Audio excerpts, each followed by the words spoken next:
मेरा morning routine कैसा होना चाहिए जिससे मैं अपने ब्रेन को प्राइम कर लूँ इन अ वे दैट मैं अल्ट्रा सक्सेसफुल बन जाऊँ और ब्यूटिफुल मैं एकदम स्ट्रेस फ्री लाइफ करूँ. Like what should be my first thing to do in the morning according to neuroscience. मुझे बताना. Beautiful amazing question.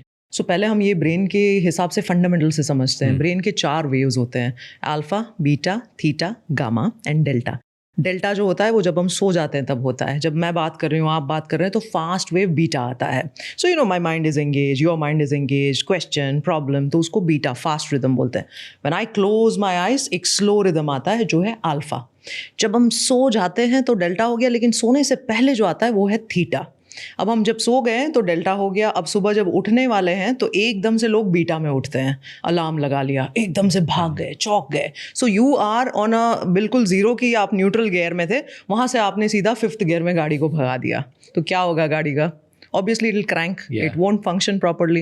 So जो सबसे पहला आवर होता है, you go from your एकदम आराम वाला wave delta to theta to alpha to beta.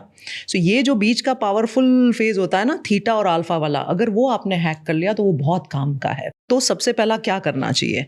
Hack this theta and alpha. And how to hack that? Sit for 5 minutes, eyes closed. Go deeper into that thing. आप अपने सारे auto suggestions, visualisation, जो भी आपको दिन में करना है, हफ्ते में करना है, अगले महीने में करना है, साल में करना है, जो भी करना है, उस मॉर्निंग में आप उसको इंक्लूड करो. ये सुबह उठते से फर्स्ट चीज ये करनी चाहिए. फर्स्ट चीज वेरी इंपॉर्टेंट. द फर्स्ट चीज is to go to the sun. There is a very nice this about it, right? The sunlight actually activates your suprachiasmatic nucleus. एक न्यूक्लियस होता है ब्रेन के अंदर में जो हमारी सर्केडियन रिदम को सेट करता है. जैसे ही आप चले गए, पुराने ज़माने में एंशिएंट विजडम में सूर्य अर्घ करते थे. So you are bowing down to the sun. The salutation for was for what? कि भाई मेरे सुप्राचायस्मेटिक न्यूक्लियस को वो रेज आ जाए और मेरा ये जो पूरा सिस्टम है वो किक स्टार्ट हो जाए. That is the very first thing that should be done. Caffeine should not come in the coming entire 1 hour. वो जो बेड टाइम टी होती है, बेड टाइम कॉफ़ी होती है, what are you doing? Coffee is caffeine, it's a stimulant, आपका सीधा beta देगी. तो ऑलरेडी एक तो आप डेल्टा से बीटा में आ गए, अब आपने और बीटा ऐड कर लिया और परेशानी ऐड कर ली आपकी लाइफ की. So it should be a very, very, very dedicated routine. Of course, there is a huge science of waking up early. 45 minutes जो हम मुहूर्त बोलते हैं, उसके 45 minutes एक और जो हम ब्रह्म मुहूर्त बोलते हैं. It's a superfluous scientific this, because जब आप sunrise से पहले 45 plus 45 मतलब तकरीबन लगभग 90 minutes के पहले उठते हैं, तो ये सारे जितने chemical reactions होते हैं वो पीक पे होते हैं. So that's why you can harness the natural chemistry. Endorphin भी होते हैं, तो आपको कोई फिर पेन किलर्स खाने की ज़रूरत नहीं पड़ेगी, आपने ऑलरेडी उसके एक्सेस को कर लिया. सो हमने जब ये सारे पीक परफॉर्मर्स को स्टडी किया, उनकी डेली, और बड़ा इंटरेस्टिंग चीज़ सामने आया कि हैबिट क्या होती है, रिचुअल क्या होती है और रूटीन क्या होता है. बताओ.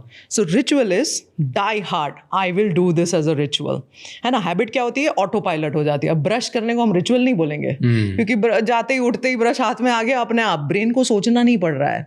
The brain is not attending to that, वो अपने आप हो रहा है. सो रिचुअल जो आप करते हो वो आप उसमें आपका पूरा फुल अटेंशन के साथ करते हो.